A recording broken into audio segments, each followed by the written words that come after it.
ان میں جب آپس میں لڑائی ہوتی تو یہود قبائل بھی آمنے سامنے آ جاتے ہیں میدان جنگ میں، الائنس ہونے کی وجہ سے نا، ایک ادھر ہے ایک ادھر ہے، تو اب اوس و خزرج سامنے آئے تو یہ بھی آمنے سامنے ایک دوسرے کے اپوزٹ آ جاتے تھے۔ اور یاد رہے کہ یہ جو الائنس ہے نا، یہ بھی انہوں نے دنیاوی فوائد کے لیے، جیسے میں نے آپ کو بتایا، یہ کوئی انہوں نے اس لیے نہیں کیا تھا کہ اس میں کوئی اخروی فائدہ تھا یا کوئی اور چیز تھی، آپس میں بٹ گئے تھے اور اپنے اپنے دوسرے قبائل کے ساتھ الائنس کر لیا تھا اپنے ہی لوگوں کے خلاف دنیاوی فوائد حاصل کرنے کے لیے، کہ یہ لڑتے رہیں گے، ہمارا اسلحہ بکتا رہے گا، ہماری برتری حاصل رہی تھی۔ جبکہ اللہ سبحانہ تعالیٰ چاہتے کیا تھے اور ہمیشہ کیا چاہتے ہیں کہ انسان اپنے جو ہم مذہب ہوتے ہیں، جو اہل ایمان ہوتے ہیں، وہ اپنے آپس میں اتحاد رکھیں، ایک امت بن کے رہیں۔ یہ ان سے بھی اللہ تعالیٰ چاہتے تھے، اپنے وقت کے اہل ایمان تھے نا، کہ یہ بجائے یہود کا، بجائے مشرکین کا ساتھ دینے کے، ان سے الائنس کرنے کے، اپنے آپس میں ایک دوسرے کے ساتھ الائنس رکھیں، نہ کہ یہ ایک دوسرے کے خلاف آ جاتے تھے۔ تو بالکل یہ آپ اس کو آج کل کے حساب سے سمجھ سکتے ہیں نا، جیسے ہمارے لیے بھی تو یہی حکم ہے نا کہ امت مسلمہ جو ہے اس کو ایک امت کی طرح رہنا چاہیے۔ مسلم اور بخاری کی حدیث کا مفہوم ہے نا کہ تمام اہل ایمان صلہ رحمی میں اور ایک دوسرے کے ساتھ محبت میں اور ان سب رحم میں، ان سب چیزوں میں ایک جسم کی طرح ہیں، کہ ایک اس کو تکلیف ہوتی ہے تو سارا جسم اس کی تکلیف محسوس کرتا ہے اور بخار میں تپنے لگتا ہے۔ لیکن مسلمان بھی آج کیا کر رہے ہیں؟ کیا ایک دوسرے کا ساتھ دے رہے ہیں؟ جہاں اپنا بینیفٹ نظر آتا ہے وہاں پر الائنس کر لیتے ہیں۔ تو اس آج کل کے حالات سے آپ بہت اچھی طرح اس وقت کے حالات سمجھ سکتے ہیں۔ آج کل کے حالات دیکھ لیں نا، افسوس اور دکھ کے ساتھ یہی ہو رہا ہے، مسلمان کنٹری اس کے ساتھ الائنس کر لیتا ہے جو اپنے مسلمان کنٹری کے خلاف ہی ہوتا ہے، لیکن جہاں اپنا فائدہ ہوتا ہے۔ تو بالکل سیم یہ یہود نے بھی کیا ہوا تھا۔ تو اب کیا ہوتا تھا کہ جب جنگ ہوتی تھی اوس و خزرج کی، تو یہود بھی ایک دوسرے کے سامنے ہوتے تھے الائنس میں ہونے کی وجہ سے۔ تو جنگ کے دوران اگر یہود کے سامنے اپنا یہود ہم مذہب آ جاتا تھا دوسری طرف سے، یہ اس کو بے درے قتل کر دیتے تھے، جبکہ حکم کیا تھا؟ لا تسفکون دماءکم، ٹھیک، قتل کر دیتے تھے۔ دوسرا کام کیا کرتے تھے؟ جب جنگ و جدال ہو رہی ہوتی تھی تو اس میں پرانے زمانے میں تو لوٹ مار بھی بہت کھلم کھلا ہوتی تھی، اپوزٹ پارٹی کے گھروں میں گھس جاتے تھے، تو یہ اپنے ہی یہود کے گھروں میں گھس کر لوٹ مار کر کے ان کو گھروں سے نکال کے ان کے مال و دولت پر قبضہ کر لیتے تھے اور جلا وطن تک کر دیتے تھے الائنس میں اپنے ان کے ساتھ، مشرکین کے ساتھ آ کے۔ تو دوسرے حکم کے بھی خلاف ہو گیا، وَلَا تُخْرِجُونَ أَنفُسَكُم مِّن دِيَارِكُمْ۔ اور کیا کرتے تھے کہ جب ان کے لوگ جو ہیں وہ قیدی بن کر آ جاتے تھے نا، سامنے آ جاتے تھے اس میں، تو فدیہ دے کر چھڑا لیتے تھے۔ تو یہاں پر یعنی تین کام یہ اللہ کے حکم کے بالکل مخالف کرتے تھے۔ چوتھا آخری کام کہ جب ان کا کوئی قیدی، جیسے اب یہاں پر بنو نذیر ہے، اب بنو نذیر کے جو کچھ یہود کا قبیلہ، ان کے کچھ لوگ جب اپوزٹ پارٹی کے ساتھ قیدی بن گئے، جنگ میں ایسے ہی ہوتا ہے نا، کچھ قتل ہوتے ہیں کچھ قیدی، تو جب جنگ ختم ہوتی تھی تو صرف چوتھے اللہ کے حکم پر عمل کرنے کے لیے ضرور مستعد ہو جاتے تھے اور جا کر فدیہ دے کر ان کو چھڑا لیتے تھے، صرف آخری حکم کے اوپر، ورنہ باقی تین احکامات کے بالکل خلاف کر رہے ہوتے تھے۔ خون بھی بہا رہے تھے، گھروں کو اپنے ہم مذہبوں کو لوٹ بھی رہے تھے، جلا وطن بھی کر رہے تھے ان کو، اور ان کے اوپر ظلم و زیادتی کے ساتھ ظلم و زیادتی بھی کر رہے تھے۔ لیکن جو صرف چوتھا حکم تھا اس میں یہ کیا کرتے تھے کہ جب وہ ان کے کوئی اپنے بندے، جیسے بنو نذیر کا کوئی بندہ اپوزٹ پارٹی میں قیدی بن جاتا تھا، تو صرف یہ آخری کام اللہ کے عہد کے مطابق کرتے تھے اور جا کر اس کو چھڑا لیتے تھے فدیہ دے کر۔ اور جب ان سے کہا جاتا تھا کبھی کہ تم تین کام تو، کوئی بھلا آدمی، ان کا بھلے آدمی ہر جگہ ہوتے ہیں نا، کہتا تھا کہ تین کام تو تم کھلم کھلا اللہ کی مرضی کے خلاف کر رہے ہو، اور صرف چوتھا جو ہے وہ تم اللہ کی مرضی کے حکم کے مطابق کر رہے ہو کہ قیدیوں کو فدیہ دے کر چھڑا لیتے ہو۔ تو جواب یہ دیتے تھے کہ ٹھیک ہے، اب ہم اپنے حلیف کو جس کے ساتھ الائنس میں ہے اس کو رسوا بھی تو نہیں کر سکتے۔ لیکن اصل مسئلہ یہ تھا کہ یہ چوتھا کام بھی جو فدیہ دے کر یہ اپنے قیدیوں کو چھڑاتے تھے، یہ بھی اللہ کے حکم کے لیے نہیں کر رہے تھے، یہ بھی یہ ریاکاری اور نمائشی طور پر کرتے تھے۔ ورنہ دیکھیں نا کہ یہ اس لیے کرتے تھے، ان کے علماء اعلان کرتے تھے بہت زیادہ جب جنگ ختم ہوتی تھی کہ دیکھو ہمارے بھائی قید ہیں، آپ چندہ کریں، پیسے جمع کریں، ان کو چھڑاتے ہیں کیونکہ یہ اللہ کا حکم ہے. تو یہ سب یہ کیوں کر رہے تھے؟ کہ لوگوں کو یہ امپریشن دینے کے لیے کہ ہم اللہ کے احکامات پہ بہت عمل کرنے والے ہیں. اللہ نے تورات میں حکم دیا ہے کہ قیدیوں کو چھڑاؤ، تو ہم چھڑانا چاہتے ہیں. اب ٹوٹل ریاکاری تھی اور ہیلا سازی تھی. اللہ سبحانہ تعالیٰ کے ساتھ ہیلا سازی تھی نا، کہ 3 حکم کی کھلم کھلا خلاف ورزی، کہ آپ ان کو قتل بھی کر رہے ہیں، ان کو گھروں سے بھی نکال رہے ہیں، اپنے بھائیوں کے خلاف دشمن کے ساتھ مل کر چڑھائی بھی کر رہے ہیں، سب کچھ کر رہے ہیں. لیکن صرف چوتھا حکم جو ہے اس کو مان رہے ہیں آپ، کہ آپ اس کے اوپر کر رہے ہیں. اور اسی چیز کا ذکر اللہ تعالیٰ آگے کر بھی رہے ہیں کہ یہ جو یہود کی ساری بد کرداریاں ہیں نا، ان کی خلاف ورزیاں ہیں، اسی کیریکٹر کو ان کے اللہ سبحانہ تعالیٰ واضح کر رہے ہیں، ہائی لائٹ کر رہے ہیں کہ دیکھو تم کرتے کیا ہو. اور ہائی لائٹ کیوں کر رہے ہیں؟ ہمیں سمجھانے کے لیے کہ ان لوگوں نے اللہ کی آیات کو، اللہ کے احکامات کو، اللہ تعالیٰ کی شریعت کا مذاق بنایا ہوا تھا، کہ جس حکم پر دل چاہتا تھا اس پر عمل کر رہے تھے، جس پر جو آسان لگتا تھا، جہاں پر ریاکاری تھی، جہاں نمود و نمائش تھی، اس پر تو تم عمل کر لیتے ہو. اور جہاں پر تمہارا مفاد آڑے آ رہا ہوتا ہے، دنیا کے فائدے تمہارے داؤ پہ لگ رہے ہوتے، تو وہاں تم اللہ کے سارے احکامات کو اگنور کر دیتے ہو، مین 3 احکامات کو اگنور کر دیتے ہو. تو ان کے عمل کے اندر بہت بڑی کنٹراڈکشن تھی، عمل میں، قول اور فعل میں. تو اسی ان کے کردار کو ہائی لائٹ کیا جا رہا ہے. اور اللہ سبحانہ تعالیٰ آگے فرما رہے ہیں کہ ثم انتم، پھر انتم، تم، ہاؤلائی، ایسے لوگ ہو، تم تو ایسے لوگ ہو اے بنی اسرائیل، تقتلون، تم قتل کر ڈالتے ہو، انفسکم، اپنے لوگوں کو، وتخرجون، اور تم نکال دیتے ہو، فریقاً، ایک گروہ کو، منکم، تم میں سے، تمہارے اپنے ہی لوگوں کو تم نکال دیتے ہو، من دیارہم، ان کے گھروں سے. 2 کام ہو گئے. تیسرا کام تم کیا کرتے ہو؟ تم کیسے لوگ ہو؟ تظاہرون، تم چڑھائی کرتے ہو، علیہم، اوپر ان کے. تظاہرون کا لفظ زہارا سے ہے، زہارا کہتے ہیں پیٹھ کو، اور ظہیر کہتے ہیں عربی میں مددگار کو، پشت پناہی کرنے والا، بیکنگ کرنے والا. تو تظاہرون کا مطلب ہے کہ تم پشت پناہی کرتے ہو ایک دوسرے کی، کسی اور کے ساتھ مل کر پشت پناہی کرتے ہو، علیہم، ان کے خلاف. اللہ کے مطلب ہوتے ہیں خلاف کے، اپنے بھائیوں کے خلاف.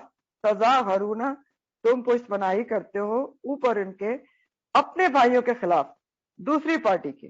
جیسا میں نے آپ کو سمجھایا کہ یہ اپنے بھائیوں کے خلاف ہی چڑھائی کرتے تھے دوسروں کے ساتھ مل کے. تظاہرون، تم غلبہ پاتے ہو، تم چڑھائی کرتے ہو، علیہم، اوپر ان کے، اپنے بھائیوں کے اوپر، اپنے بھائیوں کے خلاف، اور دوسری مشرکین کے ساتھ مل کے. یہ تیسرا کام تم کر رہے ہو اللہ کے حکم کے خلاف. اور اس کام میں کیا ہے؟ بالاسمی، 7 گناہ کے، والعدوان، اور زیادتی کے. یعنی یہ جو تم سارے کام کر رہے ہو کہ اللہ کے حکم کے خلاف قتل بھی کر رہے ہو اپنے نفسوں کو، ان کے گھروں سے بھی نکال رہے ہو، ان کے خلاف دشمن کے ساتھ مل کے ان کے اوپر چڑھائی بھی کر رہے ہو، تو اس کام میں تو گناہ بھی ہے، اسم ہے. اسم کا لفظ جو ہے وہ عام طور پر گناہ کے لیے استعمال ہوتا ہے. تو جب اللہ کے حکم کے خلاف ورزی ہو رہی ہے تو ظاہر ہے اس سارے کاموں میں اسم ہے، گناہ ہے کہ تم اللہ کے حکم کی خلاف ورزی کر رہے ہو.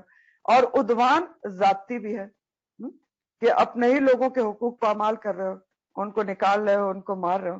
عدوان کا لفظ عدف سے ہوتا ہے، عین دال واو، عدف کہتے ہیں دشمن کو. اور ذاتی عدوان کا معنی ذاتی کیوں ہوتا ہے کہ آپ دیکھیں جو دشمن ہوتا ہے نا، وہ کچھ بھی اپنے دشمن کے خلاف کر سکتا ہے. تو اللہ سبحانہ تعالیٰ ایک طرح سے بنی اسرائیل کو آئینہ دکھا رہے ہیں، کیونکہ وہ اللہ تعالیٰ کے ساتھ ہیلا سازی کر رہے تھے کہ 3 واضح احکامات کی کھلم کھلا خلاف ورزی کر رہے تھے، اور ایک صرف چوتھے حکم کے اوپر کہ قیدیوں کو فدیہ دے کر چھڑایا کرنا، اس کے اوپر ریاکاری کے لیے، اپنے آپ کو بہت نیک ثابت کرنے کے لیے عمل کر کے دکھانا چاہ رہے تھے. تو اس سے اللہ تعالیٰ آئینہ دکھا رہے ہیں کہ تم کس کو دھوکہ دے رہے ہو. ثم انتم ہؤلاء، تم تو ایسے لوگ ہو، تقتلون، قتل بھی کر دیتے ہو، نکال بھی دیتے ہو ان کو ان کے گھروں سے. تظاہرون علیہم بالاسم والعدوان، اپنے بھائیوں کے خلاف ان کے اوپر چڑھائی بھی کر دیتے ہو دوسروں کے ساتھ مل کے. اور چوتھا کام بس تم یہ کرتے ہو کہ وَإِن، اور اگر، وَإِن، اور اگر، یَأْتُوکَ، وہ آ جائیں تمہارے پاس، اسارا قیدی بن کر. کون آ جائیں قیدی بن کر؟ تمہارے اپنے قبیلے کے لوگ اپوزٹ سائڈ میں قیدی بن کر آ جائیں. اسارا، اسارا کا لفظ جو ہے وہ اسیر سے ہے. اسیر کہتے ہیں قیدی کو، اور اسیر کی جمع ہوتی ہے اسرا، اور اسرا کی جمع ہے اسارا. تو اسارا بنیادی طور پر جمع کی جمع ہے. اسیر کی جمع اسرا، اور اسرا کی جمع اسارا. تو اللہ تعالیٰ ان کو کہہ رہے کہ یہ تم کیا کر رہے ہو، کس کو تم ہیلا سازی کر رہے ہو. تین کام کھلم کھلا خلاف. چوتھا صرف وَإِن يَأْتُوكُمْ، اگر وہ آ جائیں تمہارے پاس اسارا قیدی بن کر، تو فادوہم، تو تم فدیہ دے کر ان کو چھڑا لیتے ہو. تو فادو، تو فادونا تھا بنیادی طور پر، کہ فدیہ سے ہے یہ لفظ. فے دال یا اس کا روٹ ہے.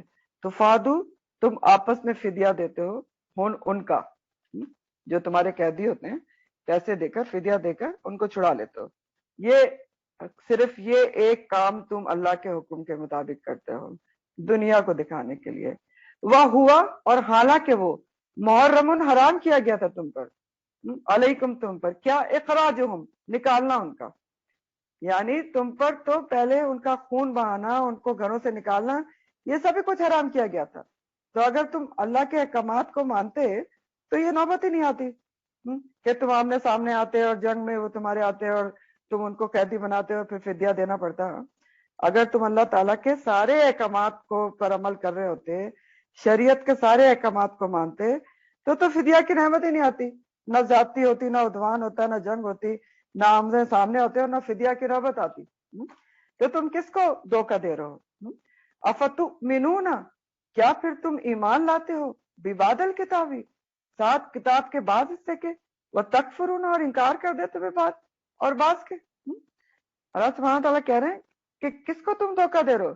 کتاب کے بعض احکامات پر تم عمل کر رہے ہو. افتؤمنون ببعض الکتاب وتکفرون، اور انکار کر دیتے ہو ببعض، کتاب کے بعض حصے کے. بعض پہ عمل کر رہے ہو جس کے اوپر جو تم کو آسان لگ رہا ہے، جس میں تمہارے دنیاوی فائدے ہیں، جس میں تمہاری نبوذ و نمائش ہے، اور ان کا انکار کر رہے ہو جہاں تمہارے دنیاوی فوائد کے اوپر ضرب آ رہی ہے. تو تم کس کو بیوقوف بنا رہے ہو؟ کتاب کے بعض حصے پر عمل کر رہے ہو، بعض کو چھوڑ رہے ہو، تو اس کی سزا جانتے ہو کیا ہے؟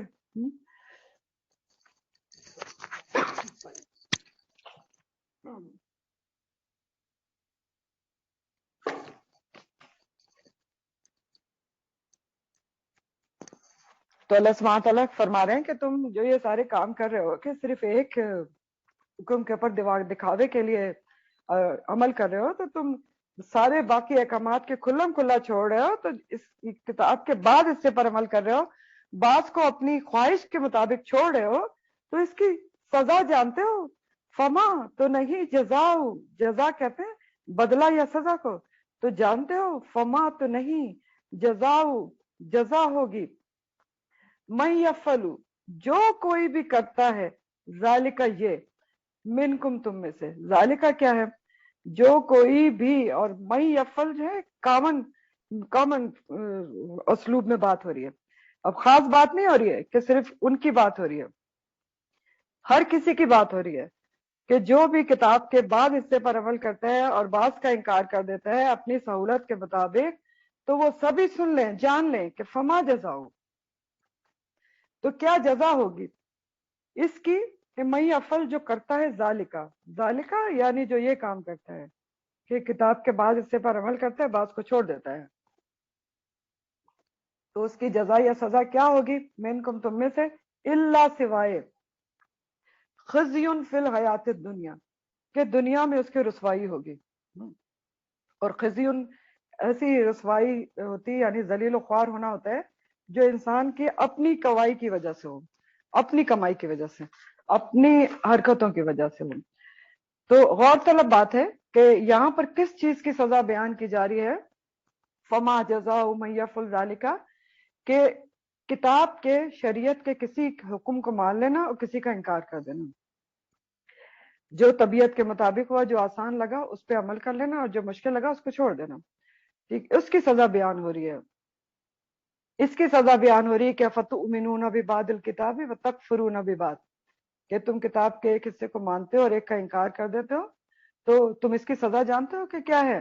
الا یہ کہ خزیون، رسوائی ہے، فی الحیات دنیا، دنیا کی زندگی میں، دنیا کی زندگی میں رسوائی ہے، اور میں یفل کی بات ہے، جو بھی کبھی بھی یہ کام کرے گا اس کے لیے یہ ہے کہ دنیا میں اس کی رسوائی ہے، اور وہ یوم القیامتی، اور روز قیامت، یوردونا، وہ پھیرے جائیں گے، لوٹائے جائیں گے، رد سے یہ ورڈ ہے، رے دال دال، پھیرے جائیں گے، لوٹائے جائیں گے، الا اشد العذاب، طرف شدید ترین عذاب کے، اللہم لا تجلنا منہم۔ تو دنیا میں رسوائی ہے۔ اب اگر خاص کانٹیکس میں دیکھیں جو بنی اسرائیل کی بات ہو رہی ہے، تو یہود دنیا میں رسوا ہوئے، یہ جو سارا بیک گراؤنڈ ہے جس پہ بات ہو رہی ہے، یہ آپ صلی اللہ علیہ وآلہ وسلم کے مدینہ آمد سے پہلے کی ہے۔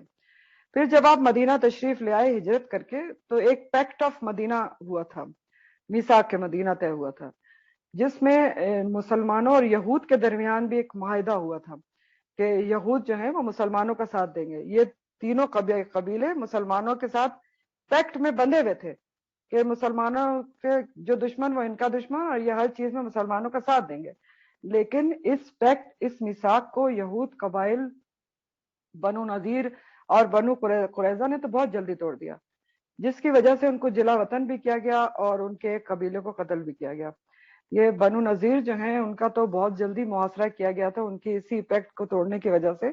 آپ پڑھیں گے، ابھی آپ سیرت پڑھی رہے ہیں الحمدللہ، بہت ہی سازشیں کی انہوں نے مسلمانوں کے خلاف اندر خانے، اور پھر تقریباً 4 ہجری میں ان کو محاصرہ کیا گیا، اور ان کو ان کے گھروں سے، انہوں نے اپنے ہی گھروں کو توڑا پھوڑا، انہوں نے چیزیں ساتھ لے جانے کے لیے، سورہ حشر میں یہ ساری بات آتی ہے، اور پھر ان کو جلا وطن کر دیا گیا۔ اور جو دور فاروقی تھا، حضرت عمر فاروق رضی اللہ تعالیٰ، ان کے دور میں ان کو یہود کو پورے طریقے سے جزیرۃ العرب سے نکال دیا گیا۔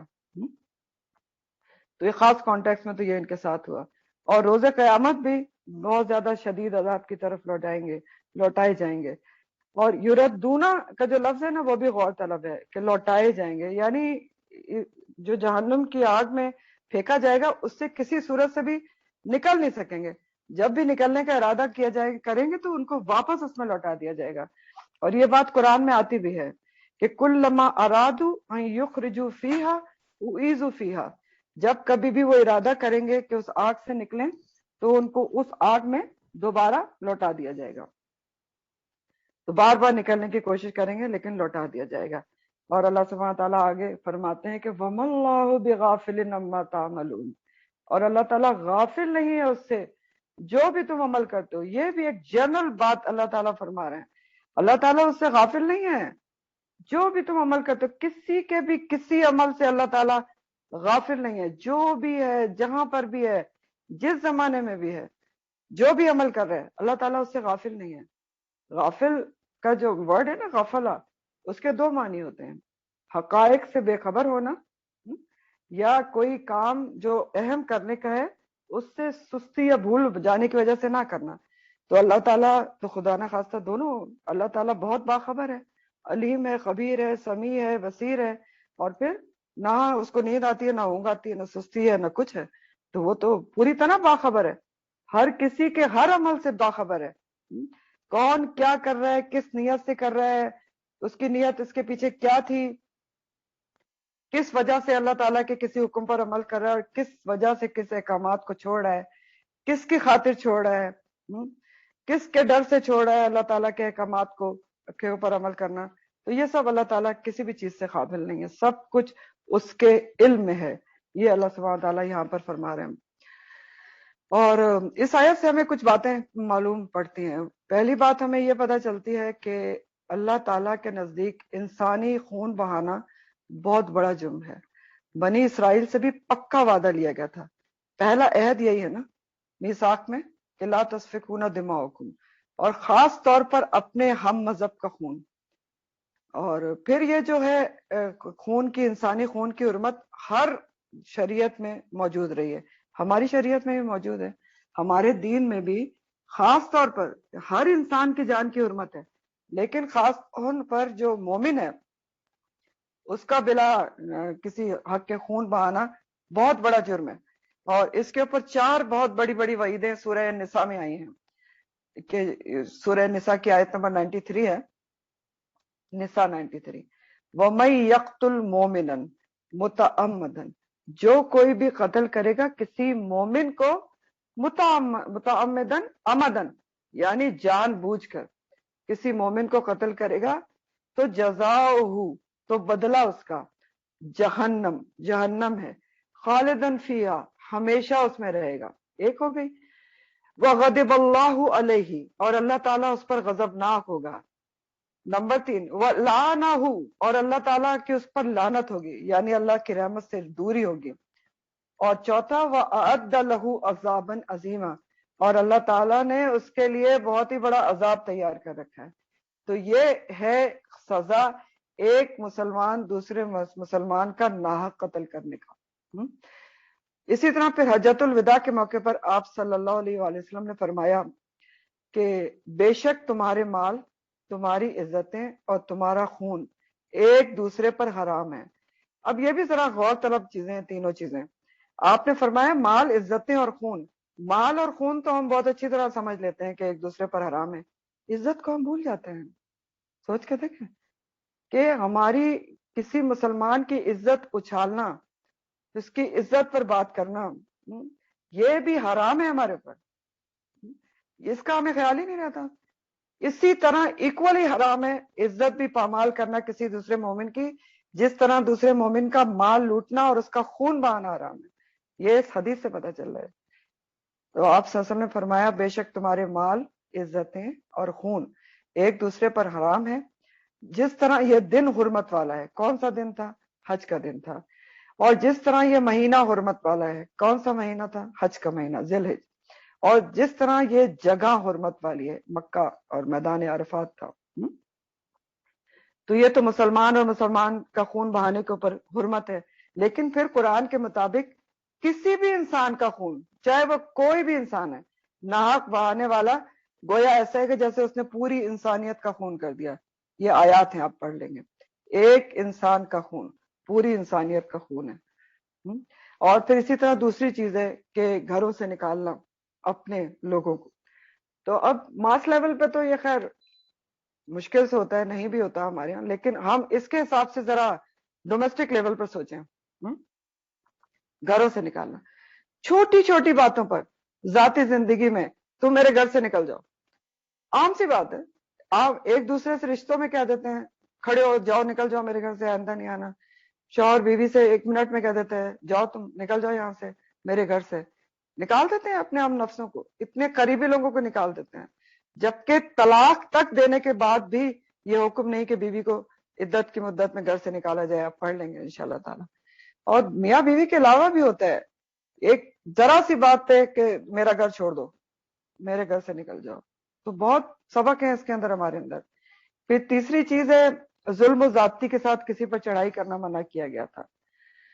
ظلم و زیادتی کے ساتھ کسی پر چڑھائی کرنا، چاہے وہ کوئی بھی ہو۔ اور اگر آپ غور کریں نا، یہ چیز بنی اسرائیل پر حرام تھی، ہمارے پر بھی حرام ہے، لیکن ظلم و زیادتی کے ساتھ کسی پر چڑھائی کب کی جاتی ہے؟ انسان کب کرتا ہے؟ عام طور پر اس پر کرتا ہے جب وہ سامنے والے کو کمزور سمجھتا ہے کہ یہ جواب نہیں دے سکتا، یا میرے یہ انڈر ہے، یا میری انڈر آبلیگیشن ہے، کچھ بھی ہے، تو پھر آپ اس کے اوپر چڑھائی کرتے ہیں۔ عام رول ہے یہ کہ انسان جب کسی کو سامنے والے کو طاقتور دیکھتا ہے نا کہ یہ زبانی طور پر بھی میں اس سے جیت نہیں پاؤں گا یا جسمانی طور پر نہیں جیت پاؤں گا، تو بہت سوچ سمجھ کے چڑھائی کرتا ہے۔ جب کمزور دیکھتا ہے تو ظلم و زیادتی کے ساتھ چڑھائی کر دیتا ہے۔ اور سب سے اہم ترین سبق ان آیات کا جو ہمارے لیے ہے وہ کیا ہے؟ امپورٹنٹ ترین، کہ شریعت کے کسی حکم کو مان لینا اور کسی کو نظر انداز کر دینا، اگنور کر دینا، اس کی سزا بیان ہو رہی ہے۔ کیا کہ دنیا میں رسوائی ہے، عزت کی جگہ مرتبے کی جگہ، اور آخرت میں جنت کی ابدی نعمتوں کی جگہ کیا ہے؟ شدید عذاب ہے، اشد العذاب ہے۔ تو اس سے ہمیں کیا بات پتہ چل رہی ہے؟ کیا بات واضح ہو رہی ہے؟ اہم بات واضح ہو رہی ہے کہ اللہ سبحانہ تعالیٰ کو ہم سے مکمل اطاعت چاہیے، جزوی نہیں چاہیے، کمپلیٹ سبمیشن چاہیے، not partial one, complete submission, جیسے قرآن میں آتا بھی ہے۔ اللہ سبحانہ تعالیٰ قرآن میں فرماتے ہیں یا ایھا الذین آمنوا اے لوگوں جو ایمان لائے، ادخلوا فی السلم کافہ، داخل ہو جاؤ اسلام میں پورے کے پورے داخل ہو جاؤ اسلام کے اندر۔ تو اللہ تعالیٰ کو بعض باتوں پر عمل کر لینا اور بعض کو چھوڑ دینا، اس کی اللہ تعالیٰ کے نزدیک کوئی اہمیت نہیں ہے کہ آپ بعض پہ عمل کریں بعض کو چھوڑ دیں۔ اب اسی بات کے پر آپ دیکھیں نا، میں نے ابھی آپ کو بتایا کہ حضرت ابو بکر صدیق رضی اللہ تعالیٰ نے زکوٰۃ نہ دینے والوں کے خلاف جہاد کیا تھا، تو انہوں نے دلیل اسی آیت کو بنایا تھا کہ جو نماز ادا کر رہا ہے اور زکوٰۃ نہیں ادا کر رہا تو وہ ہم میں سے نہیں ہے۔ انہوں نے کہا کہ یہ اس آیت کے اوپر کا اس آیت دلیل ہے کہ اللہ تعالیٰ نے کہا کہ تم بعض پہ عمل کرتے ہو بعض کو چھوڑ دیتے ہو تو پھر دنیا میں رسوائی ہے۔ انہوں نے دلیل بنایا تھا۔ ایک علاقے کے لوگ نماز پڑھتے تھے، مسلمان تھے، زکوٰۃ نہیں ادا کرتے تھے، تو جہاد کیا تھا اسی آیت کو دلیل بنا کے۔ تو یہ نقطہ بہت سمجھنے سے تعلق رکھتا ہے، اس کو سمجھیں، بہت ہی سمجھنے سے تعلق رکھتا ہے کہ کوئی شخص اگر اللہ کے بعض احکامات پر عمل کر لیتا ہے جو اس کے نفس کے مطابق ہیں، آسان لگتے ہیں، کہ کوئی مشکل نہیں ہے، اپنی خواہش نفس دل کے مرضی کے خلاف نہیں جا رہے، اپنے گھر والوں سے ٹاکرا نہیں لینا پڑ رہا، اپنے خاندان والوں کے رسم و رواج کے خلاف نہیں جا رہے، تو لوگوں سے کچھ سننا نہیں پڑے گا، تو اس پہ عمل کر لیا۔ لیکن جہاں پر مشکل آ رہی ہو تو اس کو چھوڑ دیا۔ تو یہ جو چیز ہے وہ انسان کو فائدہ نہیں دے سکتی۔ کیوں نہیں فائدہ دے سکتی؟ اس لیے نہیں دے سکتی کہ اگر کوئی بھی انسان ایسا کر رہا ہے تو پھر وہ اللہ کی تھوڑی مان رہا ہے، وہ کس کی مان رہا ہے؟ وہ تو اپنی دل کی مان رہا ہے کہ نہیں؟ سوچ کے دیکھیں نا بھائی، اگر خدا نہ کرے میں اللہ کے کچھ احکامات پر عمل کر رہی ہوں جو مجھے آسان لگ رہے ہیں کہ اچھا نہیں اس میں تو چلو مجھے کسی سے کوئی بحث مباحثہ نہیں ہے، کوئی مجھے کچھ کہے گا نہیں، مجھے دنیا سے لڑنا نہیں پڑے گا، رسم و رواج کے خلاف نہیں جانا پڑے گا، تو چلو میں اس پہ عمل کر لیتی ہوں۔ جہاں مجھے مشکل لگی نہیں یہ تو بڑا ٹاکرا ہے، فلاں نہیں مانے گا، ماموں نہیں مانیں گے، اور چچا نہیں مانیں گے، اور بچے نہیں مانیں گے، اور شوہر نہیں مانیں گے، تو اس پہ میں نے اس کو چھوڑ دیا۔ تو اب میں یہ کس کے کہنے پہ چل رہی ہوں؟ کیا میں اللہ کے کہنے پہ چل رہی ہوں؟ اس پوائنٹ کو سمجھیں، نہیں چل رہی نا۔ اس کا مقصد کیا ہے کہ میں اپنے دل کے کہنے پہ چل رہی ہوں، خواہش نفس کے کہنے پہ چل رہی ہوں، تو اس لیے اللہ تعالیٰ کو یہ قبول نہیں ہے۔ اللہ تعالیٰ کو کمپلیٹ سبمیشن چاہیے۔ لا الہ الا اللہ جب پڑھا ہے اس کے اوپر عمل چاہیے اللہ تعالیٰ کو، کہ جب تم نے کہہ دیا نا کہ اللہ کے سوا کوئی معبود نہیں تو اس کو معبود ماننا ہے، اسی کی ماننی ہے ہر چیز میں، پھر کسی اور کی نہیں ماننی۔ اور آج کل افسوس کے ساتھ یہ بہت عام سی چیز ہے کہ کتاب کے بعض حصے پر عمل ہو رہا ہے، بعض کو چھوڑ دیا جا رہا ہے، بہت آرام کے ساتھ کچھ رہے۔ فار ایگزامپل آپ دیکھیں آج کے دور میں کیا ہے، سود کا کاروبار، رشوت کو بالکل ہی رائج اور جائز قرار دیا گیا جا چکا ہے، سسٹم کا حصہ سمجھا جاتا ہے۔ بہت سارے کام رشوت کے بغیر ہوتے ہی نہیں، میجورٹی کاروبار، بینک کے کاروبار سودی کاروبار ہے، اس کے بغیر ہوتے ہی نہیں، اور لوگ اس میں بہت ہی آرام سے چل رہے ہیں، اور بہت ہی ایک پلی دے دیتے ہیں کہ جی تو اس کے بغیر چارہ نہیں، جبکہ ایسا نہیں ہے۔ آج بھی بہت سارے ایسے لوگ موجود ہیں جنہوں نے اپنے پروویڈنٹ فنڈ اور ہر جگہ سے سود کو کٹوا دیا ہے۔ لوگ ہیں جو شعور رکھتے ہیں، سود کا تو بہت جلدی آ جائے گا، سود ٹوٹلی حرام ہے، اور اللہ سبحانہ تعالیٰ نے ابھی سورہ البقرہ میں آ جائے گا کہ اتنی سخت وعید دی ہے سود کے اوپر کہ جیسے اگر کوئی سود لیتا ہے تو وہ اللہ اور رسول کے خلاف اعلان جنگ کرتا ہے۔ تو پھر کیا ہوتا ہے کہ سود کے پیسے، رشوت کے پیسے، انہی سے پھر کیا کیا جاتے ہیں؟ زکوٰۃ اور صدقات بھی ادا کیے جاتے ہیں۔ تو یہ کیا ہو رہا ہے؟ کیا ہو رہا ہے یہ؟ افتؤمنون ببعض الکتاب وتکفرون ببعض الکتاب، کتاب کے بعض حصے پر عمل ہے اور بعض کا انکار کیا جا رہا ہے۔ اور پھر اسی مال سے جو سود کا اور اس کا مال ہے اس سے آپ یہ سب کچھ دیتے ہیں، جبکہ حدیث کا مفہوم ہے کہ اللہ سبحانہ تعالیٰ پاک ہے اور صرف پاک مال سے صدقہ قبول کرتا ہے۔ پھر اسی طرح دوسری طرف دیکھ لیں، نماز ہے، روزے ہیں، بڑے جی ہر سال عمرے ہیں، گفتگو میں کیا ہے؟ غیبت بھری پڑی ہوئی ہے، جہاں مل کے بیٹھے اس کی غیبت، اس کی غیبت، نند کی غیبت، باورچ کی غیبت، سسرال کی غیبت، اس کی غیبت، اور سوری ٹو سے مرد بھی برابر کے انوالوڈ ہیں، اب تو سب برابر سے کرتے ہیں، اب نہیں آپ کہہ سکتے کہ عورتیں کرتے ہیں، سب ایکولی کرتے ہیں۔ اس میں ہے تان ہے، گالم گلوچ ہے، دل دکھائے جا رہے ہیں، قطع رحمی ہے، تو یہ سب کیا ہے؟ یہی ہے نا، کتاب کے بعض حصے پر عمل ہے، بعض پر ہی نہیں۔ تو بات یہ ہے کہ دیکھیں اللہ کی کتاب جب آتی ہے تو اس لیے آتی ہے کہ انسان زندگی کے ہر پہلو پر اس سے رہنمائی لے، ہر پہلو کو روشن کر کے اپنی زندگی کا ہر پہلو اس کے مطابق کرے. اس لیے آتی ہے نا کتاب, اس لیے تھوڑی آتی ہے کہ ایک آدھ کے اوپر عمل کر لے, ایک آدھ پہلو کو روشن کر لے, باقیوں کو تاریخ رکھے. نہیں, قرآن کریم بھی کیا ہے, صرف ہمارے علم میں اضافے کی کتاب تو نہیں کہ جی ہاں ہم نے پڑھا ہے اس کے اوپر یہ ہے, اس کے اوپر یہ ہے. نہیں جی, عمل کی کتاب ہے. قرآن ایک آئینہ ہے ہمارے لیے, آئینہ ہوتا ہے جس میں ہم نے اپنے آپ کو دیکھنا ہے اور اپنی اصلاح کرنی ہے, اپنی کمی کوتاہیوں کو دور کرنا ہے. اس کے اوپر نا ایک تابعی تھے, مجھے ابھی ان کا نام نہیں یاد آ رہا, لیکن بہت خوبصورت واقعہ ہے ان کا, کہ وہ کہتے ہیں کہ میں نے ایک دفعہ میں قرآن پڑھ رہا تھا تو میں اس آیت پر پہنچا کہ جس میں اللہ سبحانہ تعالیٰ نے فرمایا ہے کہ یہ میں نے جو کتاب اتاری ہے اس میں تمہارا ہی تو ذکر ہے, کتاب انزلناہ فیہ ذکرکم. تو کہتے ہیں کہ میں تو ٹھٹک گیا اور رک گیا کہ اچھا اللہ تعالیٰ کہہ رہے ہیں کہ اس میں تمہارا ہی ذکر ہے. تو وہ کہتے ہیں کہ پھر میں نے دیکھنا شروع کیا اور قرآن کو پڑھنا شروع کیا اس حساب سے کہ میں دیکھوں کہ میرا ذکر کہاں پر ہے, یعنی میں کس ذکر کے اوپر فٹ ہوتا ہوں. تو وہ کہتے ہیں کہ پھر میں ہر آیت جس کے اندر کوئی بری صفت بیان کی جاتی تھی اس کے اوپر ایمانداری سے اپنے آپ کو فٹ کر کے دیکھتا تھا, ایمانداری سے کہ میرے اندر یہ برائی تو نہیں ہے, ہوتی تھی تو میں اس کو پوری ایفرٹ سے نکالتا تھا. پھر کوئی اچھی صفت قرآن میں آتی تھی, پوری ایمانداری سے, صرف پازیٹیو مارکنگ نہیں کرتا تھا, پوری ایمانداری سے دیکھتا تھا کہ یہ صفت میرے اندر ہے یا نہیں. نہیں ہوتی تھی تو داخل کرنے کی کوشش کرتا تھا. اور انہوں نے پوری ایک وہ ان کے قصے میں پوری آیات کوٹ ہیں کہ اس کے اوپر آفٹر آل ہوا کیا کہ وہ ایک اتنے زبردست تابعی اور جو دین کو پھیلانے والے اور دین کے بہت زیادہ کام کرنے والے بنے.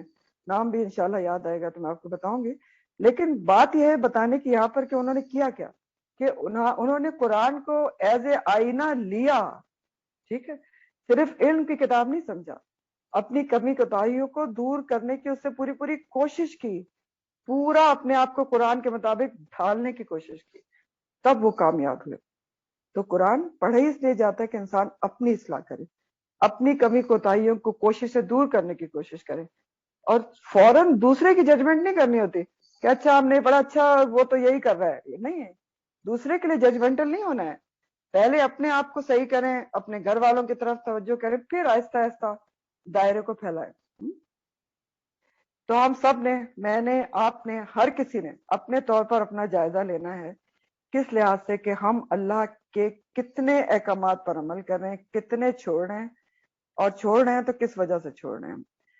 نمبر 2, کیا واقعی لا الہ الا اللہ جو ہم نے پڑھا ہے کہ اللہ کے سوا کوئی معبود نہیں, تو کیا ہم واقعی اللہ کو واحد معبود مانتے ہیں اور اللہ ہی کی سنتے ہیں یا کسی اور کی سنتے ہیں یا دل کی سنتے ہیں.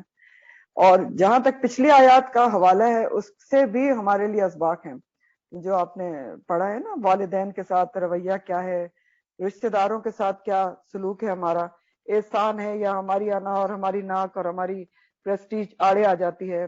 یہ ساری ہم نے خود دیکھنا ہے, کیونکہ قرآن ہم پڑھ ہی اس لیے رہے ہیں, اس لیے تو نہیں پڑھ رہے کہ میں پڑھ کے صرف دوسرے کو بتاؤں کہ دیکھو قرآن میں لکھا, اور خود اپنے آپ کو دیکھو ہی نہیں, دوسرے کو دیکھوں اچھا وہ تو والدین کے ساتھ صحیح نہیں کرا, اپنے آپ کو جج ہی نہ کروں. دوسرے کو کہو اچھا دیکھو اللہ تعالیٰ نے حکم دیا ہے ذل قربا کے ساتھ احسان کرو, وہ تو میرے ساتھ احسان نہیں کرتی, اس کو نہ دیکھیں, اپنے آپ کو دیکھیں کہ میں کیا کر رہی ہوں. ہر ایک نے اپنا اپنا حساب دینا ہے, ٹھیک ہے نا. پھر دیکھیں کہ معاشرے میں جو کمزور لوگ ہیں اس کے ساتھ کیا رویہ ہے, گفتگو کو واچ کریں, قولوا للناس حسنا ہے یا نہیں ہے, نماز کی کیفیت دیکھیں, اقیم الصلاۃ ہے کہ نہیں ہے. اور نماز تو بہت ہی غور طلب چیز ہے. پھر زکوٰۃ کو بھی کہ کیا معاملہ ہے. تو یہ وہ سوالات ہیں جو ہم نے اپنے آپ سے کرنے ہیں, کرنے ہی ہیں, ہر ایک نے کرنے, ایمانداری کے ساتھ, وداؤٹ پازیٹیو مارکنگ کے. نیگیٹو بے شک کرنا ہے, پازیٹیو نہیں ہونا چاہیے. اور پھر ان چیزوں کی اصلاح کرنی ہے. اور یہ سارے کام کیوں کرنے ہیں, کیونکہ اللہ کا حکم ہے, اور اس لیے کرنے ہیں تاکہ ہم اللہ کے حضور سرخرو ہو سکیں, اور اس لیے کرنے ہیں تاکہ اس دنیا میں بھی ہمیں باعزت زندگی ملے انشاءاللہ, رسوائی کی جگہ, اور وہاں پر بھی کیا ملے, جنت کی ابدی نعمتیں ملیں. تو بات یہ ہے کہ دیکھیں اللہ کا بندہ ہو کر انسان اسی کی بندگی نہ کرے, بعض احکامات کو لے لے بعض کو چھوڑ دے, ریجیکٹ کر دے کہ مجھے سمجھ میں نہیں آتا، یہ فلاں حکم میری عقل میں نہیں آتا، تو یہ کسی مومن کو تو زیب نہیں دیتا. کیوں نہیں زیب دیتا؟ یہ کہنا، یہ عام ورڈز ہیں نا، عام الفاظ ہیں جو آپ سنتے ہوں گے کہ اچھا یہ اصل میں مجھے یہ حکم ابھی کچھ سمجھ نہیں آیا، تو جب سمجھ آ جائے گا تو میں عمل کر لوں گی. تو یہ کسی مومن کو تو یہ کہنا زیب نہیں دیتا، ایمان والے کو. کیوں نہیں دیتا؟ کیونکہ اللہ سبحانہ تعالیٰ کی علم اور حکمت کے آگے بندے کی عقل کیا ہے، سمجھ کیا ہے؟ نامکمل، ناقص، بیکار، بیکار. اور یہ بھی بار بار قرآن میں آتا ہے کہ وَمَا اللَّهُ بِغَافِلٍ عَمَّا تَعْمَلُونَ. یہ بھی آیت بہت دفعہ قرآن میں آئی ہے. تو یہ بھی انسان کو یہ بتاتی ہے، ہم سب کو یہ بتاتی ہے کہ اللہ تعالیٰ غافل کہیں سے بھی نہیں ہے. آپ آیت الکرسی پڑھتے ہیں نا، نہ اس کو نیند آتی نہ اس کو اونگ آتی ہے، غافل کیسے ہو سکتا ہے؟ ہر انسان کے ہر عمل کو دیکھ رہا ہے، غافل کیسے ہو سکتا ہے؟ سمیع، بصیر، علیم، سب کچھ تو وہ ہے، خبیر. تو وہ ہر انسان کے ہر عمل کو دیکھ رہا ہے، اور ہر انسان کا ہر عمل نوٹ بھی ہو رہا ہے. اور پتہ نہیں کہاں کہاں نوٹ ہو رہا ہے. امان لاموں میں نوٹ ہو رہا ہے، زمین نوٹ کر رہی ہے، یومئذ تحدث اخبارہا، اور اعضاء نوٹ کر رہے ہیں، یوم نختم علی افواہہم، اور بولیں گے آپ کے اعضاء. تو پتہ نہیں ہر عمل نوٹ رہا ہے، اور نوٹ ہو رہا ہے، اور پتہ نہیں کہاں کہاں ہو رہا ہے. تو اللہ تعالیٰ دیکھ رہا ہے، نوٹ کر رہا ہے کون کتنے اللہ تعالیٰ کے احکامات پر عمل کر رہا ہے، کتنوں کو چھوڑ رہا ہے، کس نیت سے عمل کر رہا ہے، خالص اللہ کے لیے یا نیک نامی کے لیے، اور چھوڑ رہا ہے تو کس وجہ سے چھوڑ رہا ہے. اور آخری یاد رکھنے کی جو بات ہے ہمارے لیے، بہت ضروری بات، کہ واپسی ہم سب کی لازمی اسی کی طرف ہے، چاہے اس کی ساری مانے یا تھوڑی مانے. فملاقیہ، ملنا تو ہے اس سے، ملاقات اسی سے ہے، ملاقات ہماری آخری اسی کے ساتھ ہے. فملاقیہ، چاہے ساری مانے یا تھوڑی مانے. یہ سورہ الانشقاق کی آیت ہے، بہت ہی دل میں اترنے والی آیت ہے. سورہ الانشقاق آیت نمبر 6 ہے، یا ایھا الانسان انک کادح الی ربک کدحا فملاقیہ. یا ایھا الانسان، اے انسان، اے سارے انسانوں، انک کادح، بے شک تو محنت کرنے والا ہے، الی ربک کدحا، خوب محنت کر رہا ہے. کیا کہہ رہے ہیں اللہ تعالیٰ؟ کہ ہر انسان محنت کر رہا ہے، محنت کرنے والا ہے. اب سوچے نا، ہر کوئی محنت کر رہا ہے، چاہے دنیا کے لیے کر رہا ہے چاہے آخرت کے لیے کر رہا ہے. کر تو رہا ہے نا، بچوں کو پالنے میں محنت کر رہا ہے، یا صرف دنیا کا عہدہ کمانے کے لیے محنت کر رہا ہے، یا آخرت کمانے کے لیے کر رہا ہے. قادحون تو ہر کوئی ہے نا. لیکن اس کی محنت کا ڈائریکشن کیا ہے؟ چاہے انسان کسی طرف بھی محنت کر رہا ہے، جا کدھر رہا ہے؟ الی ربک، کدھر جا رہے ہیں ہم؟ ایک ایک گزرتا ہوا دن ہمیں کہاں لے کے جا رہے ہیں؟ کدھر لے کے جا رہے ہیں ہمیں؟ ایک ایک دن جو گزر رہے ہیں، چاہے محنت کسی طرف بھی ہو رہی ہو، چاہے دنیا کے لیے چاہے آخرت کے لیے، جا کہاں رہے ہیں؟ ہم میں سے ہر کوئی کدھر جا رہا ہے؟ ہر گزرتا ہوا دن کہاں لے کے جا رہا ہے؟ الی ربک فملاقیہ، پھر اس سے ملاقات ہے. بس اتنا اگر انسان یاد رکھ لے تو پھر سارے احکامات پہ عمل کر سکتا ہے. پھر اللہ تعالیٰ سبحانہ تعالیٰ فرماتے ہیں اولئک الذین، یہی تو وہ لوگ ہیں، اشتروا الحیات الدنیا، جنہوں نے خرید لیے دنیا کی زندگی بالآخرہ، آخرت کے بدلے. کون سے لوگوں کا ذکر ہو رہا ہے؟ یہی تو وہ لوگ ہیں، یہی کہ جو کتاب کے بعض حصے پر عمل کرتے ہیں اور بعض کو چھوڑ دیتے ہیں. ان کو اللہ تعالیٰ کہہ رہے ہیں کہ یہی تو وہ لوگ ہیں جن کا حال کیا ہے کہ انہوں نے خرید لی ہے دنیا کی زندگی آخرت کے بدلے، آخرت کو بیچ کے دنیا خرید لی ہے. تو وجہ بتائی جا رہی ہے کہ ان یہود میں اتنی بدعمالیاں اور برکداریاں کیوں تھیں. سوچنے کی بات ہے نا ہمارے لیے بھی، کیوں اتنے عیب شکن تھے، کیوں اتنے سرکش تھے. تو اللہ تعالیٰ وجہ بتا رہے ہیں. وجہ بتائی یہ جا رہی ہے کہ ان کی نظر میں دنیا سب کچھ تھی. یہ بتا رہے ہیں اللہ تعالیٰ کہ صرف دنیا اور دنیا کے فوائد کو ترجیح دیتے تھے. تو بنیادی خرابی ان کی ساری سرکشی اور یہ عیب شکنیوں کی کیا تھی؟ دنیا کی زندگی کو انہوں نے اپنا محور اور مقصد بنایا ہوا تھا. صرف دنیا کے فوائد سوچتے تھے، صرف دنیا ہی ان کے لیے سب کچھ تھی. اور اگر آپ سوچ کے دیکھیں تو انسان عمومی طور پر، عام طور پر اللہ کے بعض احکامات پر عمل کرتا ہے اور بعض کو چھوڑ دیتا ہے، ایسا کیوں کرتا ہے؟ سوچے نا، کیوں کرتا ہے؟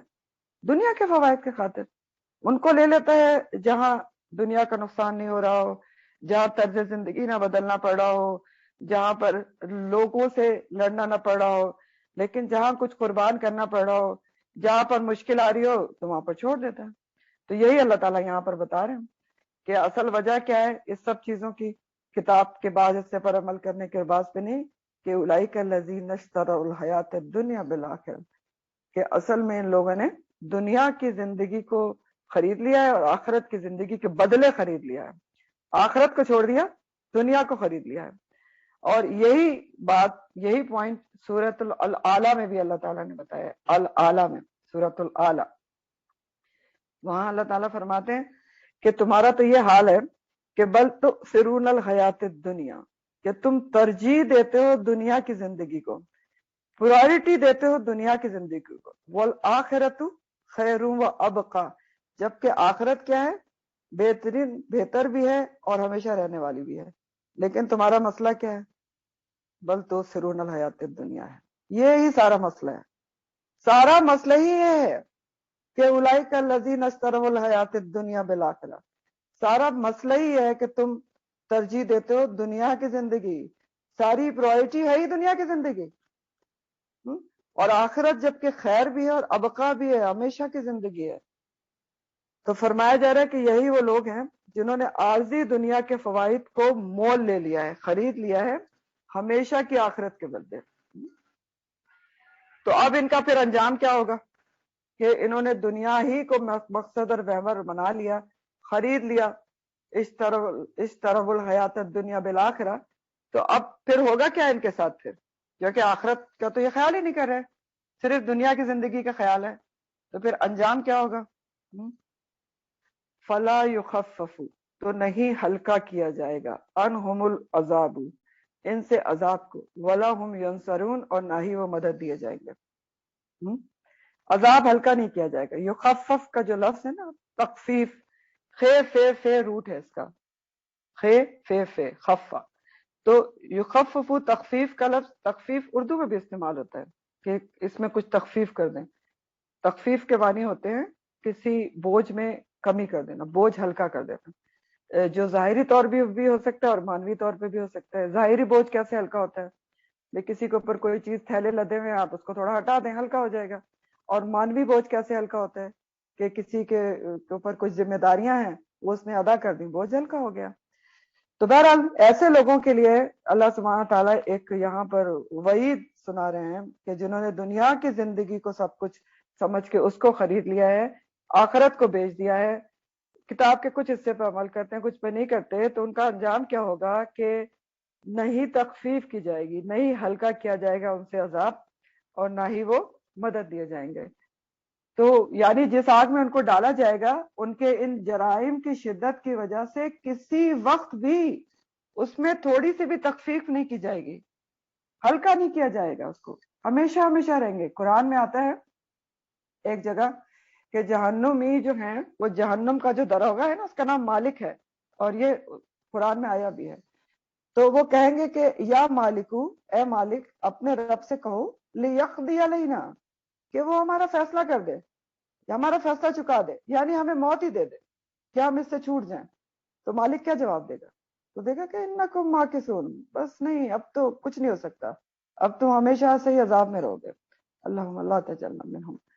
پھر ایک اور جگہ قرآن میں آتا ہے کہ جہنمی دوسرے جو جہنم کے خازن فرشتے ہیں نا، ان سے کہیں گے، مالک کے علاوہ جو جہنم کے مینٹیننس میں ہیں، ان سے کہیں گے کہ اپنے رب سے سفارش کرو، ادعوا ربکم، اپنے رب کو پکارو اے فرشتوں، اور ان سے کہو کہ خفف عنا یوم من العذاب، کہ کم از کم ایک دن ہی ہمارے عذاب کو ہلکا کر دے، کہ کچھ تو چین مل جائے ایک دن کے لیے۔ تو وہ کیا کہیں گے؟ وہ کہیں گے فدو، خود ہی بلا لو، پوچھ لو۔ تو ولا ہم ینصرون، تو مدد بھی کوئی نہیں دے گا، نہ ہلکا کیا جائے گا اور نہ وہاں پر پھر کوئی مدد دینے والا آئے گا، ہمیشہ اس میں رہیں گے اس وجہ سے۔ تو سوچنے کی بات ہے، کیا سوچنے کی بات ہے کہ کبھی بھی انسان کو دنیا میں بالکل گم نہیں ہو جانا چاہیے۔ کہ بالکل آخرت کی طرف دھیان ہی نہ ہو. آخرت اور دنیا کو ساتھ لے کے چلنا چاہیے. اور یہی ہمارا دین ہمیں سکھاتا ہے. آخرت جو دنیا کی چیزیں ہیں، دنیا کے کاموں کو ہی ٹول بنا کر آخرت کا خیال رکھنا چاہیے. حلال حرام کا خیال رکھنا چاہیے، اپنی عبادات کا خیال رکھنا چاہیے، اللہ کے احکامات کو جاننے کی کوشش کرنا چاہیے کہ کون کون سے احکامات ہیں، جاننے اور سمجھنے کی کوشش کرنا چاہیے، پھر اس پر عمل کرنے کی پوری ایفرٹس کرنا چاہیے. آخرت کے لیے ٹائم نکالنا چاہیے. کیونکہ دیکھیں دنیا تو ایسی جگہ ہے کہ وہ اپنے اندر مشغول کر لیتی ہے نا، اور ٹائم نکالنا ہی نہیں دیتی. سوچ کے دیکھیں نا، قرآن میں کئی جگہ یہ آیت آتی ہے وَمَلْ حَيَاتِ الدُّنْيَا إِلَّا لَعِبٌ وَاللَّهْوٌ، اور نہیں ہے دنیا کی زندگی مگر لائف، کھیل ہے، واللہو ہے. تو لہو کیا ہوتا ہے؟ لہو ایسی چیز کو کہتے ہیں کہ جو انسان کو اہم کام بلا دے اور اپنے اندر مشغول کر لے. اب اس حساب سے سوچ کے دیکھیے گا کہ دنیا کی زندگی کیسا انسان کو اپنے اندر الجھاتی ہے، ٹائم ہی نہیں دیتی اس کو کہ وہ آخرت کے بارے میں کچھ سوچے. ٹائم ہی نہیں ہے جی، عام جواب ہے. کرنا تو بہت کچھ چاہتے ہیں جو ٹائم ہی نہیں ہے. صبح میں ٹائم نہیں ہے، 2 گھنٹے کا ٹائم نہیں ہے، ہفتے میں 2 گھنٹے کا ٹائم نہیں ہے، ہفتے میں 4 گھنٹے کا ٹائم نہیں ہے. کیا ہوگا جب آخرت کی زندگی فملاقی ہی کے جب موقع آئے گا؟ بہت سوچنے سمجھنے کی بات ہے، بہت اہم ترین آیات ہیں. یہاں پر رکو آپ کا ختم ہوا اور آگے ہم تھوڑا سا اور پڑھیں گے. وَلَقَدْ آتَيْنَا، اور البتہ تحقیق دی ہم نے، آتینا موسیٰ الکتاب، موسیٰ کو کتاب، وَقَفَّيْنَا، اور پے در پے بھیجے ہم نے، لگاتار بھیجے ہم نے، من بعد ہی، اس کے بعد. کس کے بعد؟ موسیٰ کے بعد. بالرسل، کئی رسول. قفینا کا لفظ کروٹ جو ہے قف ہے، قاف سے واو، اور قفو کہتے ہیں یہ ورٹیبریز جو ہوتے ہیں نا، بیک بون کے مورے ایک دوسرے سے جڑے ہوتے ہیں نا، ایک کے بعد ایک آتے ہیں. تو اسی سے قفینا کا ورڈ ہے کہ پے در پے بھیجے ہم نے موسیٰ علیہ السلام کے بعد کئی رسول. موسیٰ علیہ السلام کو کتاب دی اور اس کے بعد جو ان کے بعد کئی پے در پے ہم نے رسول بھیجے. کس کے لیے؟ بنی اسرائیل کے لیے. انہی کا ذکر ابھی کنٹینیو کیا جا رہا ہے. تو یہاں پر اس آیت کو شروع کرنے سے پہلے میں آپ کو تھوڑا سا رسول اور نبی کا فرق بتاؤں گی، کیونکہ یہاں پر جو رسول کا ورڈ آیا ہے نا، وہ بنیادی طور پر نبی کے لیے آیا ہے. تو رسول اور نبی میں کیا فرق ہوتا ہے؟ آپ 2 کالم بنائیں اور ایک طرف لکھیں رسول اور دوسری طرف لکھیں نبی. ٹھیک ہے؟ تو رسول کا لفظ جو ہے وہ رسالہ سے ہے، رسالہ یرسلو ارسال. رسالہ کے مطلب ہوتے ہیں پیغام پہنچانا، اور رسول کے مطلب ہوتے ہیں پیغام پہنچانے والا. ٹھیک ہے؟ رسول کا مطلب پیغام پہنچانے والا. اور نبی کا لفظ جو ہے وہ نبا سے ہے، نون بے حمزہ. نبا کہتے ہیں اہم خبر کو. تو نبی کیا ہے؟ اہم خبر دینے والا. ٹھیک ہے؟ اہم خبر دینے والا. اب دوسرا پوائنٹ لکھیں، جو رسول ہوتا ہے وہ ہمیشہ صاحب شریعت ہوتا ہے، یعنی جس پر اللہ تعالیٰ کوئی الہامی کتاب نازل کرتے ہیں بذریعہ وحی. رسول ہمیشہ صاحب شریعت ہوتا ہے جس پر کتاب اتری ہوتی ہے. تو اس حساب سے رسول کون کون ہے؟ موسیٰ علیہ السلام ہے، عیسیٰ علیہ السلام ہے، داؤد علیہ السلام ہے، نبی کریم صلی اللہ علیہ وسلم ہے، اور ابراہیم علیہ السلام پہ بھی کافی صحائف اترے تھے. تو رسول ہمیشہ صاحب شریعت ہوتا ہے، اس کے اوپر کتاب اتری ہوئی ہوتی ہے. نبی جو ہوتا ہے اس پر کوئی نئی الہامی کتاب نہیں آتی، وہی ضرور آتی ہے لیکن نئی الہامی کتاب نہیں آتی، بلکہ وہ پچھلی شریعت اور پچھلی کتاب کو ہی لے کر چلتا ہے. تو نبی کب بھیجے جاتے ہیں؟ جب پچھلی جو شریعت ہوتی ہے، کتاب ہوتی ہے، اس میں لوگ بگاڑ پیدا کرتے ہیں تو اللہ تعالیٰ ایک نیا نبی بھیج دیتے تھے جو اسی کتاب کی شریعت کو کریکٹ کرتا تھا. ٹھیک ہے؟ اس طرح سے چلتا تھا. تو رسول صاحب شریعت ہوتا ہے، کتاب اترتی ہے، اور نبی اس کے اوپر نئی الہامی کتاب نہیں آتی بلکہ وہ پچھلی شریعت کو لے کر چلتا ہے. اگلا پوائنٹ یہ ہے کہ ہر رسول نبی ہوتا ہے، ہر رسول نبی بھی ہوتا ہے. کیوں؟ کیونکہ اس پر وحی آتی ہے، اہم خبر آتی ہے. لیکن دوسری طرف لکھیں کہ ہر نبی رسول نہیں ہوتا. کیوں؟ کیونکہ اس کے اوپر الہامی کتاب نہیں اتری ہوتی. ٹھیک ہے, ہر رسول نبی ہوتا ہے کیونکہ اس کے اوپر وحی تو آتی ہے, لیکن ہر نبی رسول نہیں ہوتا کیونکہ ہر نبی پر کتاب نہیں اتری. آپ کو گنا دیا میں نے. اور لاسٹ پوائنٹ یہ ہے کہ رسولوں کو آج تک کوئی قتل نہیں کر سکا, اور انبیاء قتل کیے گئے. رسولوں کو دیکھیں نا, عیسیٰ علیہ السلام کو کوشش کی گئی تھی نا, لیکن نہیں کر سکے. اللہ سبحانہ تعالیٰ نے اینڈ ٹائم میں ان کو اٹھا لیا. اور انبیاء تو آپ نے پڑھا کہ بنی اسرائیل نے 300 سے زیادہ انبیاء قتل کیے گئے تھے. تو یہ فرق ہوتا ہے رسول اور نبی میں. اور قرآن پاک میں 3 چیزیں ایسی ہیں کہ اگر وہ ساتھ ساتھ آئیں تو ان کے معنی الگ الگ ہوتے ہیں, لیکن اگر اکیلے اکیلے آئیں تو ایک دوسرے کی جگہ پر استعمال ہو سکتی ہیں. وہ 3 چیزیں کیا ہیں؟ ایک تو یہ نبی اور رسول ہیں. اب اگر آمنے سامنے آ جائے نا, دونوں کا لفظ آ جائے ایک ہی جگہ پر, تو معنی الگ الگ ہوگا.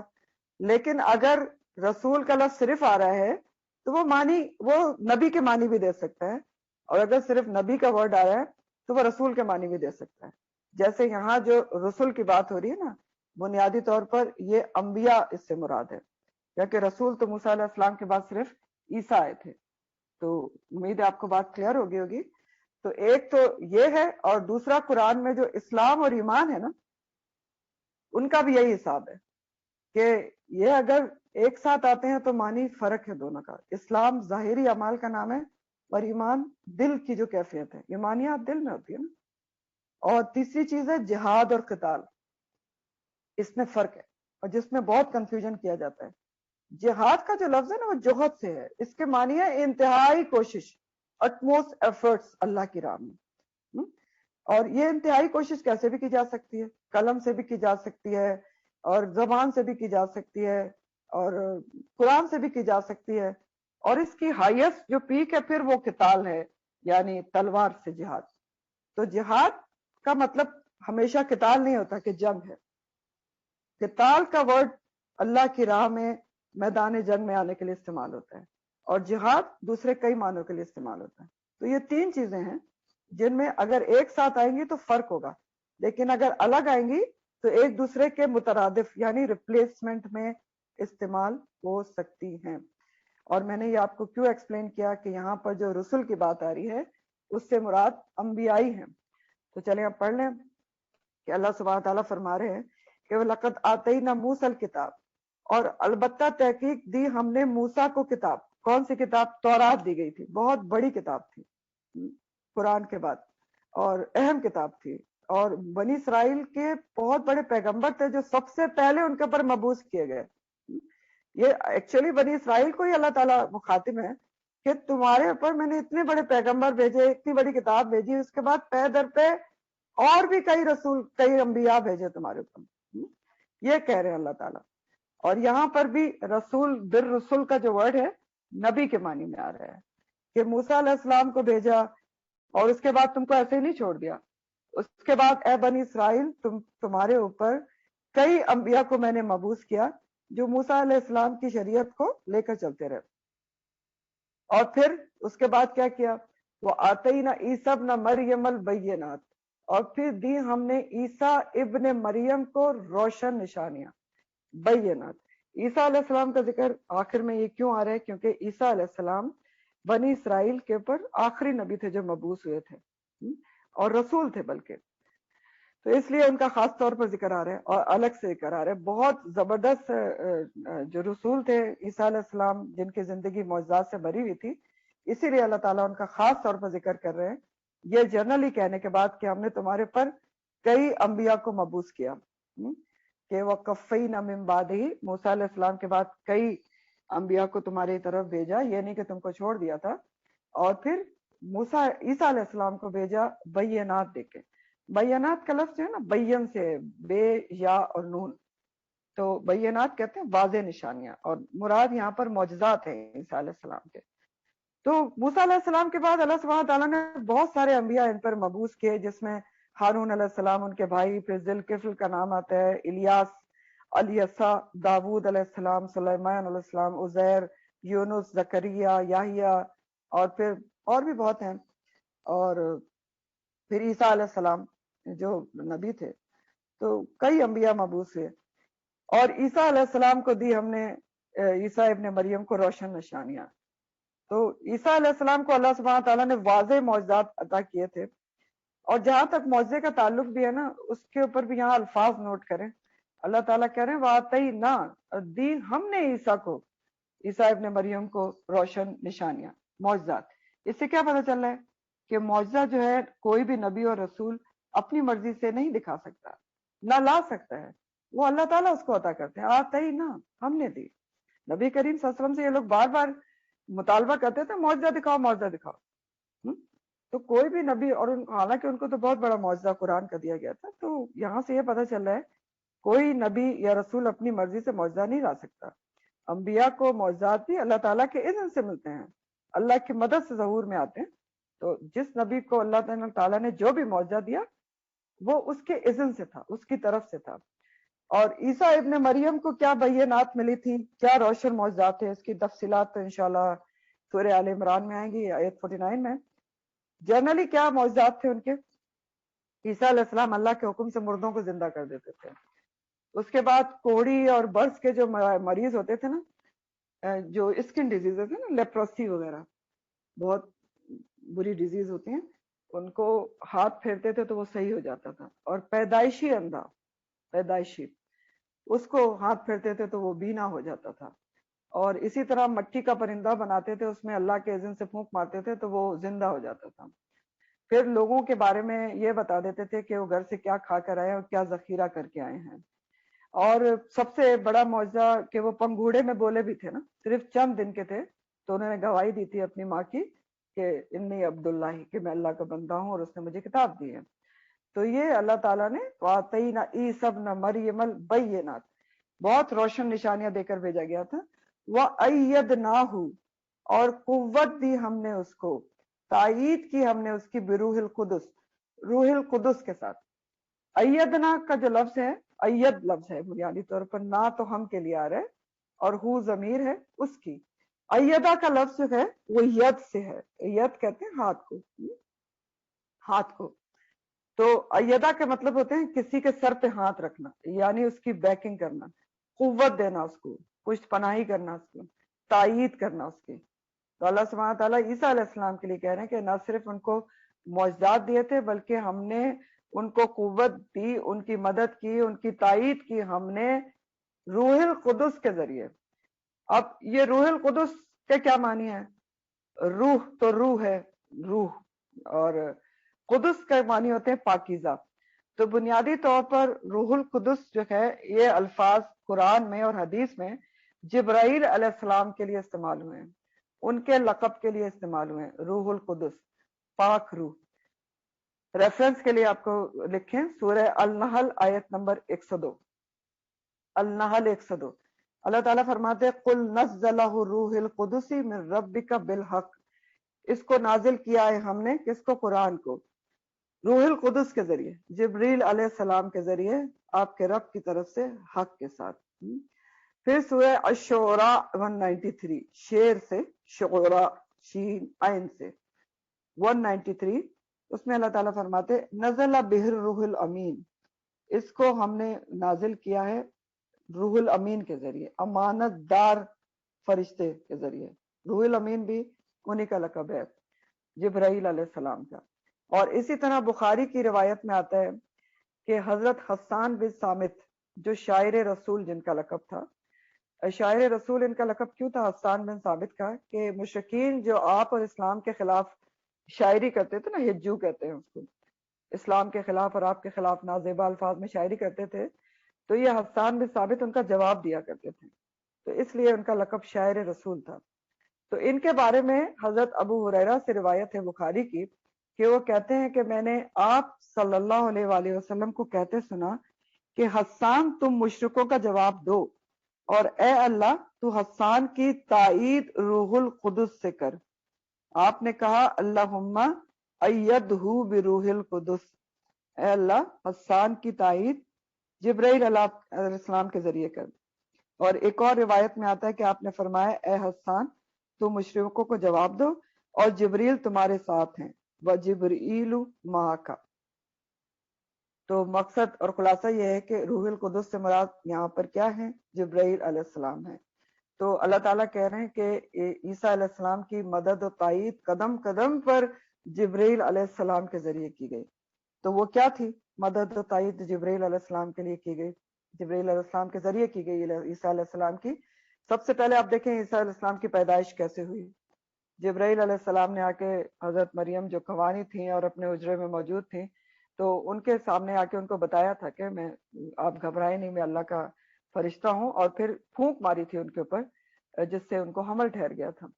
ٹھیک. تو سب سے پہلے تو یہ انہوں نے ان کے پیدائش کا ہی جو وسیلہ تھا وہ جبرائیل علیہ السلام کو بنایا تھا. تو ان کو حمل ٹھہر گیا تھا. پھر وہ اس حمل کو آپ سورہ مریم میں انشاءاللہ ڈیٹیل پڑھیں گے. حمل کو لے کے ایک دور افتادہ جگہ پر اکیلی چلی گئی، اور پھر جب ان کو درد لیبر پینس شروع ہوئے تو بہت پریشان اکیلی، اور انہوں نے یہ خواہش کی کہ اللہ اس سے تو بہتر تھا کہ میں مر گئی ہوتی اور بھولی بصری ہو چکی ہوتی. تو پھر اللہ تعالیٰ نے جبرائیل علیہ السلام کو بھیجا تھا، اور انہوں نے ان کے پیروں کی طرف سے آڑ سے ان کو پکارا تھا کہ آپ غم نہ کریں، اور آپ کے اوپر جو کھجور کا درخت ہے اس کو ہلائیں تو آپ کے اوپر تازہ کھجوریں گریں گی جس سے آپ کو تقویت ملے گی. اور ان کے پیروں کے پاس چشمہ انہوں نے جاری کر دیا. یہ ہو گئی تائید. پھر جب پیدا ہو گئے عیسیٰ علیہ السلام اور ان کو لے کر وہ اپنی قوم میں آئی، تو بنی اسرائیل نے الزام لگا دیا ان پر کہ یہ ان کے کردار پر کہ بن باں کے پیدا ہو گئے. تو اس موقع پر بھی جبرائیل علیہ السلام کو اللہ تعالیٰ نے بھیجا تھا کہ انہوں نے عیسیٰ علیہ السلام کی تائید کی تھی کہ وہ پنگوڑے میں بول اٹھے تھے کہ میں اللہ کا بندہ ہوں، انی عبد اللہ اور آتانی الکتاب، اور اس نے مجھے کتاب دے کر بھیجا ہے. تو اس طرح عیسیٰ علیہ السلام کی نبوت کے بعد بھی جب ان کو نبوت ملی، بڑے ہوئے، تو عیسیٰ علیہ السلام کے ساتھ جبرائیل علیہ السلام رہے، مدد کرتے رہے، جیسے رسول اللہ صلی اللہ علیہ وسلم کے ساتھ تھے. آپ پتہ ہے بدر میں اترے تھے، بہت میں اترے تھے دوسرے فرشتوں کے ساتھ، قدم قدم پہ آئے. اسی طرح عیسیٰ علیہ السلام کی تائید کی. اور آخر میں بھی جب یہود نے عیسیٰ علیہ السلام کو قتل کرنے کے لیے سولی پر چڑھایا تھا، تب بھی اللہ تعالیٰ نے جبریل علیہ السلام کے ذریعے ہی ان کو آنن فانن اپنی طرف جسم اور روح سمیت اٹھوا لیا تھا، اور ان کی جگہ پر کسی اور ان کے ہم شکل کو بھجوا دیا تھا جبرائیل علیہ السلام کے ذریعے. تو کہتے ہیں کہ کوئی حواری تھا ان کا جس کو یہود نے سولی چڑھایا، اور سمجھتے ہیں کہ عیسیٰ علیہ السلام کو چڑھایا. تو عیسیٰ علیہ السلام کی زندگی تو معجزات سے بھری پڑی ہوئی ہے. وَآتَيْنَا عِيسَى ابْنَ مَرْيَمَ الْبَيِّنَاتِ وَأَيَّدْنَاهُ بِرُوحِ الْقُدُسِ. تو اللہ سبحانہ تعالیٰ ان سے کہہ رہے بنی اسرائیل سے کہ میں نے تو تمہاری ہدایت کا مسلسل بندوبست کیا، ہر دور میں کیا، ہر دور میں تمہارے پاس نبی رہے. موسیٰ علیہ السلام جیسا بڑا نبی، اتنی بڑی کتاب، تم ان کو خاطر میں نہیں لائے. اس کے بعد پے در پے انبیاء تمہارے پاس آئے، عیسیٰ علیہ السلام جیسے اتنے بڑے نبی بھیجے، لیکن تمہارا حال کیا ہے؟ تم اتنے متکبر اور سرکش ہو گئے، اتنے زیادہ تمہارے اندر تکبر آ گیا کہ افکلما، کیا بھلا جب کبھی بھی جاکم آیا تمہارے پاس رسول، کوئی بھی رسول، اور یہاں بھی رسول بمانی نبی ہے، کوئی بھی نبی یا رسول آیا تو تم نے کیا کیا؟ بیما ساتھ اس کے جو لا تہوا انفسکم، جب بھی کوئی رسول تمہارے پاس آیا اس چیز کے ساتھ آیا جس کو نہیں چاہتے تھے دل تمہارے. تہوا کا لفظ ہوا سے ہے، ہوا کہتے ہیں خواہش نفس، دل کی خواہش کو، اور لفظی معنی ہوا کے ہیں اوپر سے نیچے گر جانا. تو جو خواہش نفس ہوتی ہے نا وہ بھی انسان کو کیا کرتی ہے؟ اوپر سے نیچے گرا دیتی ہے، اپنے دل پہ جو چلتا ہے. تو اور دوسرا معنی ہوا کے ہوتے ہیں کسی چیز کو پسند کرنا، اس معنی میں یہاں پر آ رہا ہے، دونوں ہم معنی ہیں. تو اللہ سبحانہ تعالیٰ فرما رہے ہیں کہ تمہاری ہدایت کا اتنا بندوبست کیا گیا، موسیٰ علیہ السلام اتنی بڑی کتاب، پے در پے رسول، پھر عیسیٰ علیہ السلام، اتنے معجزات، اتنی ان کی مدد. تمہارا کیا طرز عمل تھا؟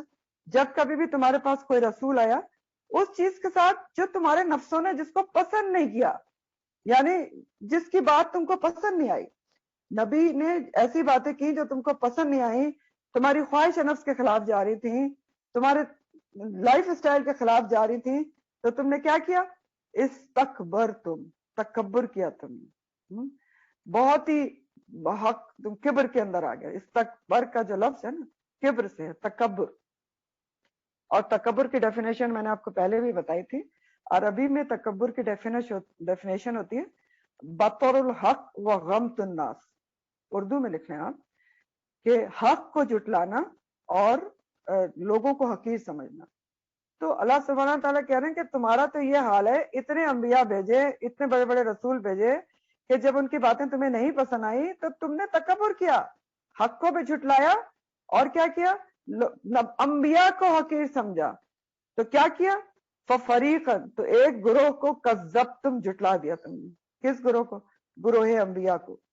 اور کذب کا جو لفظ ہے نا، کذبا، ایک لفظ ہوتا ہے کذب بغیر تشدید کے، وہ اس کے مطلب ہوتے ہیں جھوٹ خود بولنا. اور جب تشدید آ جائے نا زال کے اوپر، کذبا، تو اس کے مطلب ہوتے ہیں دوسرے کو جھٹلانا، دوسرے کو ڈینائی کرنا. ٹھیک ہے؟ تو تمہارا کیا حال رہا ہے بنی اسرائیل؟ اتنے رسول، اتنے نبی بھیجے گئے کہ جب کوئی بھی ایسا نبی آئے جس کی باتیں تمہیں پسند نہیں آئی، تو تم نے اتنے تم متکبر ہو گئے، اتنے تم جو سرکش ہو گئے کہ تم نے ایک گروہ انبیاء کو تو جھٹلا دیا. کہا کہ ہم نہیں مانتے. جھٹلانا کیا ہوتا ہے؟ ہم تمہیں نبی ہی نہیں مانتے. اور یہ آپ پڑھیں گے، مانتے ہی نہیں ہم کہ تم نبی ہو، اور نہ ہم تمہیں مانتے ہیں، نہ تمہاری بات کو مانتے ہیں، اور تم نکل جاؤ. بہت ساری باتیں ہیں اس کے اندر. تو جھٹلا دیا. وہ فریقاً تقتلون، اور ایک گروہ نبی کو تو تم قتل ہی کرتے رہے. بنی اسرائیل نے 300 سے زیادہ انبیاء کو قتل کیا تھا. ٹھیک ہے؟ جس میں بہت رناؤنڈ نبی یحییٰ اور زکریا بھی شامل ہیں. اور یہ جو ہے نا، آپ کو پتہ ہے کہ یہاں پر ایک بات غور طلب ہے کہ دیکھیں، جو جھٹلانے کے جہاں تک بات آ رہی ہے نا، اس میں ماضی کا صیغہ استعمال ہو رہا ہے، کذبتم. اور قتل کرتے رہے کے اندر قتل کر رہے ہو، قتل کرتے رہے، یہ مضارع کا ورڈ استعمال ہو رہا ہے. کیونکہ انہوں نے اپنے دور میں تو بنی اسرائیل نے جو قتل وتل کیے تھے انبیاء کے، وہ کیے ہی تھے، جھٹلایا تھا. لیکن ابھی جو ہے نبی کریم صلی اللہ علیہ وسلم کو بھی ایک یہودی عورت نے زہر دینے کی کوشش کی تھی. تو یقتلون، اس لیے تقتلون کا ورڈ اس لیے مضارع میں آ رہا ہے. اور زہر کا اثر آپ کے اوپر کافی ہوا بھی تھا، کیونکہ آپ نے اپنے مرض الموت میں بھی کہا کہ مجھے اس کا اثر اب محسوس ہو رہا ہے. تو یہ یہودی تھے، انہی کی اتنی سرکشی اور اتنی متکبر اور استکبر تم تھا کہ انہوں نے انبیاء تک کو خاطر میں نہیں لایا. اور نبی کریم صلی اللہ علیہ وسلم کو جھٹلایا بھی تھے نا. وَفَرِيقًا كَذَّبْتُمْ وَفَرِيقًا تَقْتُلُونَ. یہاں تک رکھتے ہیں انشاءاللہ تعالی، پھر آگے پڑھیں گے. سبحانک اللہم وبحمدک، نشہد ان لا الہ الا انت، نستغفرک ونتوب الیک. سبحان ربک رب العزۃ عما یصفون، وسلام علی المرسلین، والحمد للہ رب العالمین. ربنا تقبل منا انک انت السمیع العلیم، وتب علینا انک انت التواب الرحیم.